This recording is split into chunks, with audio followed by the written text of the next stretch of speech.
Hello YouTube, my name is Jack and welcome to yet another tier list. We are going back on the demon hype train. Today we have Khorne, just Khorne. I'm not doing any of the Undivided because the Undivided were in the first video for Nurgle if you've missed that. And if you've missed all the recent demon hype as well, go check out all the other videos on this channel as well. There is a video where I showcase the 75% win rate I have for my Khorne and Nurgle demon list. Go check that out.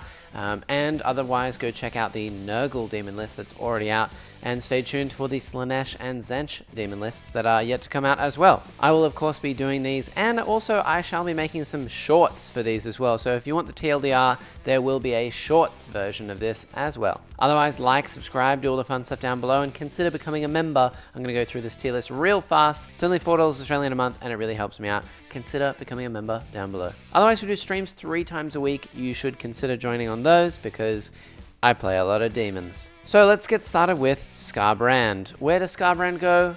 He's going to go at A. I think Skarbrand is pretty good. He is one of the better graded demons in the Demons Codex. He gives some really good synergies to your Khorne models. So he's only really useful in a large Khorne detachment, which means generally I hide him behind a wall, I use +1 attack, and I use him as a threat more than anything because he does slap pretty hard. With buffs from the Rendmaster, you can get him up to flat 9 damage. Bloodthirster is going to go at C tier. I haven't really felt the urge to run them this edition in 10th. They're just not that great. They're relatively slappy and they have a decent ability at the end of the fight phase as well, but they can be screened really easily. They don't really give any buffs to your army, so they're just kind of meh. I feel like a lot of pro players will know how to kite around them and just screen them out so they can't do anything and then they just die, whereas Skarbrand can be used as a bit more of a threat from behind a wall.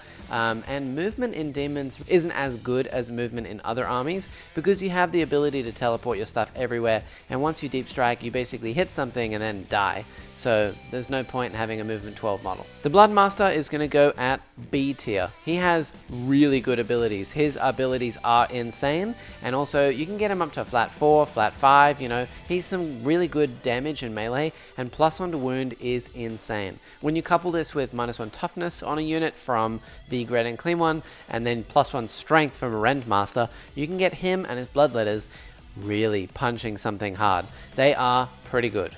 I'd say it's middle of the road, nothing too crazy, but they're really good in a list. I'd run at least one. Skulltaker, he's going to go at A tier. He's slightly better than a Bloodmaster. I would take him over a Bloodmaster any day of the week because you get reroll all hits and wounds. He gives you CP generation. He gives devastating wounds to his unit as well. They just punch so hard. I really rate Skulltaker. I think he's an excellent character, and he's also quite resilient as well. Has an extra wound on top of the Bloodmaster. 4+ invulnerable saves. He's decently hard to kill for his price and what he does, so he's going to go at A tier. The Rendmaster. Oh, wow, big surprise, S tier. His ability is perhaps the best ability in the entire Demon Codex. It now stacks as well, so you can run more than one. He's 150 points, which is a bit on the expensive side, but at T9 with 9 wounds, he's really hard to bring down. He can heal himself as well when he kills monsters and characters. He gives himself rerolls, and also he buffs essentially your entire Khorne army. Very, very strong. S tier is where they belong. Karanak, C tier. He's not really bad, but very little use unless you're buffing him up with a Rendmaster and he has a big pack of dogs with him and you're hitting the target that they really want to hit. Or if you're versing like Grey Knights or T-Suns, then they're okay. Maybe like a B or an A tier, but other than that, not that great. Just fast moving action monkeys really, and there's no point to take Karanak. Skullmaster.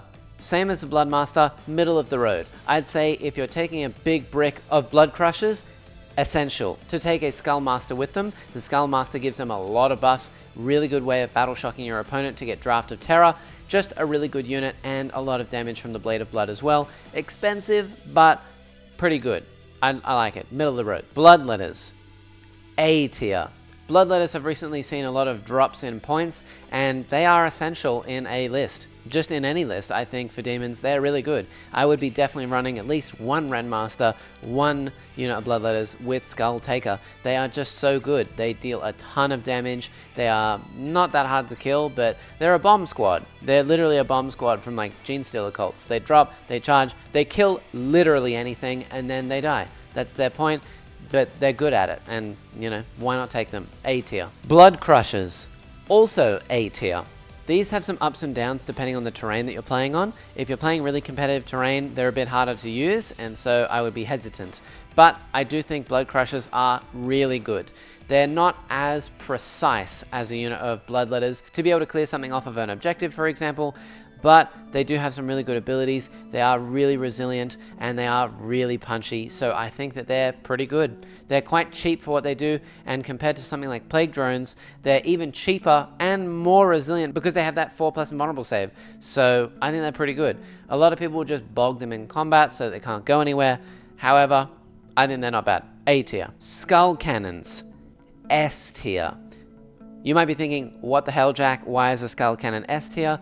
Well, it's cheap. It's really cheap. It's 105 points. It's great at holding backfield. It can kill small units in melee. It synergizes with Scarbrand for +1 attack. It synergizes with the Rendmaster as well. Still got some punch in melee. And it has some decent shooting. It's good into things that don't have a high armor save.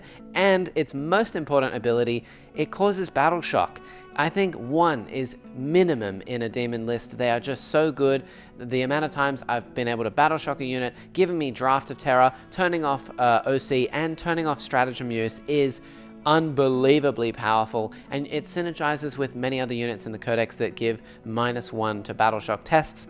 It's just so good. Absolutely run one of these for sure. Flesh Hounds, D tier. I mean, they're just not great. I feel like you can use them for actions and things, but there are better choices for that as well. You can take Nurglings, you could take Plague Drones, you could take Seekers. There are just other things that you could use. You could even take a Fluxmaster who's 60 points, and he's a character, and he can sit behind a wall. He's smaller. These guys are relatively fast, but not a lot of punch. They're cheap, yes, so you might argue that they could be in C or B tier, but I'd never take them because they just don't really do anything. And a Skull Altar. C tier. Skull Altars are C tier because they're a bit of a gimmick. I think putting them at C tier is fair. They give Shadow, which is a bit of a meme, and they give Shadow to not just Khorne as well, but to all units, which is awesome. So they're a bit of a meme, and I think C tier is okay for the price that you pay. I'd still rather buy a Skull Cannon, but if you want to mess around with a Skull Altar, go for your life. And that was my tier list. Let me know what you think in the comments down below. It was just a quick little tier list to rate the different Khorne units and see which ones you guys are interested in either picking up for yourself, buying if you don't have any of these units, or if you're getting into Demons. And if you're a competitive player, these are the units that you want to look out for, or that you want to be spending your points on. Otherwise, stay tuned for the new videos coming out. We have a stream 3 times a week, and stay tuned for the Slaanesh and Tzeentch tier lists that are going to be coming out soon. Let me know what you think down below.